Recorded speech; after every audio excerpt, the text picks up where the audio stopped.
This is the Worthiest Podcast, the show that reminds you that you're not broken and you're not alone.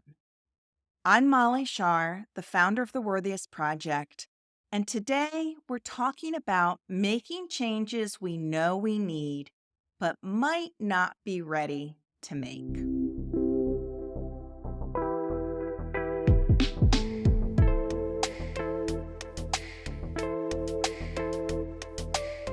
Change is hard. That's true for us as individuals, for the systems we operate in, like families and communities and organizations. It's just one of the great truths. Change is hard.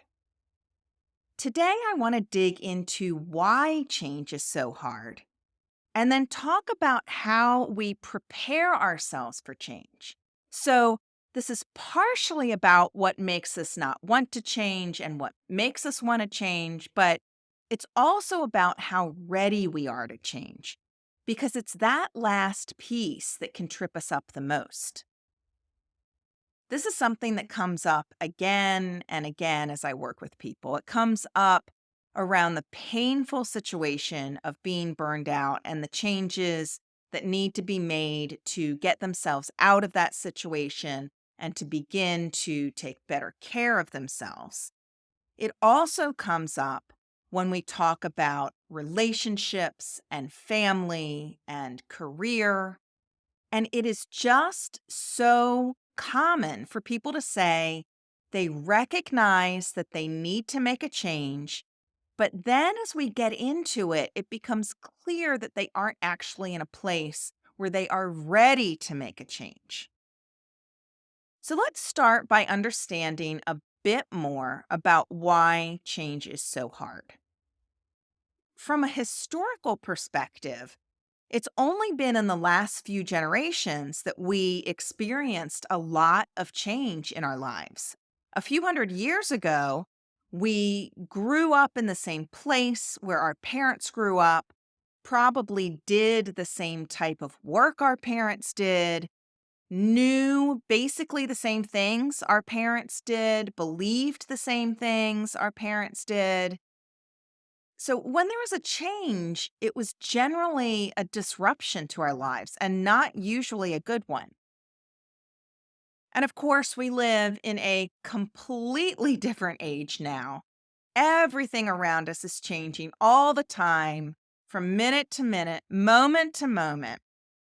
But because of what change meant to us historically, this is one of the reasons that we tend to start from a negative bias to change. We assume change will be hard, that it will cost us something in terms of time or money or relationships or something else that's valuable to us, and that it will be strange or abnormal or uncomfortable in that way.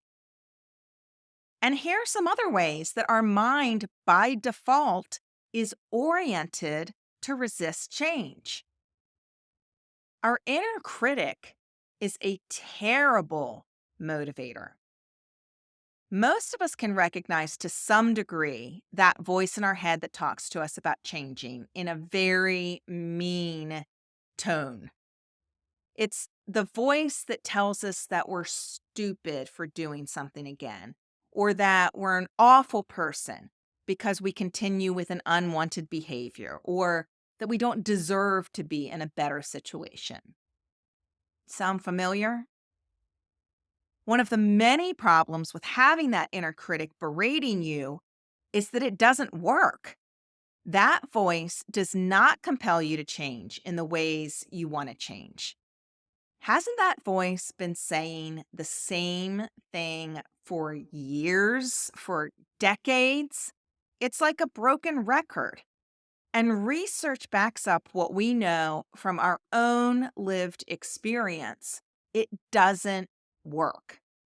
To create the change we want in our lives, we have to come to it from a place of understanding ourselves and believing we deserve that something better. So, positive, sustainable change is supported by self compassion. We also tend to come at change like it's a switch to flip rather than a process. So our brains go into all or nothing mode. Either we're capable of doing the whole thing right now and continue it into perpetuity, or it can't be done. Change isn't possible. It's all or nothing. But of course, that's almost never the way it works. Even if we flip the switch and are suddenly doing something differently, we're just setting ourselves up for failure in the long run. Because change is sustainable when we do it step by step over time. It's the culmination of those steps. And it usually involves missteps. Change can look like 2 steps forward and 1 step back sometimes, which is still progress, though, right? But if we don't look at those as data points, as something we can learn from so we can keep going and get better, it can end up stopping us in our tracks. Okay, so an object at rest tends to stay at rest. Our brains are inclined to resist change, and we just don't change until we're ready. We don't. So, what does it mean? What does it involve to be ready to change? It really boils down to 3 factors. Readiness factor number 1 is willingness to change. This is how bought into the change you are. It starts with understanding the reasons for making the change. And that understanding is something that might grow over time or build over time, or it might be an aha moment. From understanding, you grow to accept how necessary change is. And this is acceptance on both a cognitive, rational thinking level and on an emotional level. And this can take a while. This can mean working through a lot of resistance to the change. And then that acceptance grows into desire to move toward change. The 2 key reasons for that desire, the big things that compel us, are to get further away from something that is painful or to get closer to something that is rewarding. Change readiness factor number 2 is your confidence in making the change. How confident do you feel that change is possible, that you are capable of it, that you have the skills and the resources and the support to make the change? It's important to celebrate not just major milestones, but also wins along the way when it comes to change, because that's going to contribute to building that confidence throughout the process. And then change readiness factor number 3 is the actions you've taken to make the change. This is movement. One of the things I point out to people when they feel like they're really struggling with something, they are in the muck, thrashing around in the muck. And it feels like maybe they aren't getting anywhere at all. But that struggling is movement. It is action. And it's actually a big deal that you're moving around in the muck. It's a sign that you are ready for change. You're doing it. One of the ways to understand behavior change is with the trans-theoretical model, which has 5 different stages. Pre-contemplation, which is when you're not ready. You have no plan, no intention to take action in the next 6 months. Contemplation, then, is when you're getting ready. So you're planning to take action within the next 6 months. Then preparation. Here you're ready. You're ready to take action in the next 30 days. Then action. Here you're making change. You've made the change, but it's been less than about 6 months. And then maintenance. That's keeping up the change. So you've made the change more than 6 months ago, and it's now part of your lifestyle and identity. So when you want to make a change, it can be really helpful to know which of those stages you're in. And I've got you covered here because there's a free tool on the Worthiest Project website.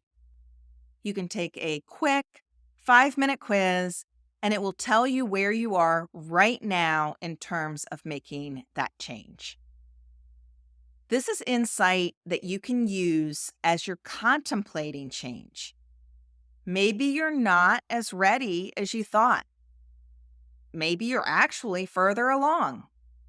So the next question for yourself becomes, how do you move forward?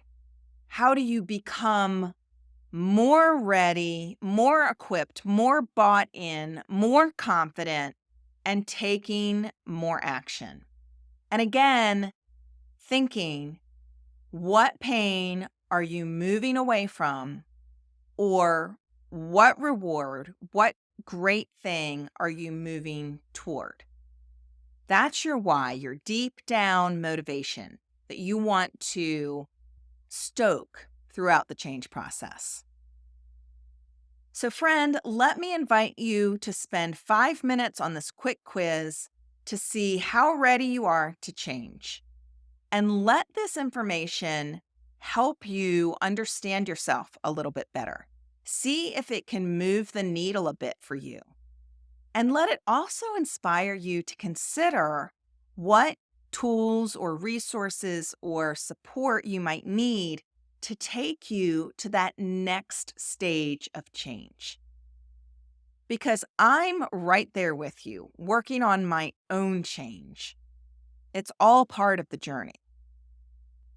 You'll find the change quiz at worthiest.org/change. That's worthiest.org/change. I'll be back next week to remind you again that you're not broken and you're not alone. Until then, I'm Molly Shar, and this is the Worthiest Podcast.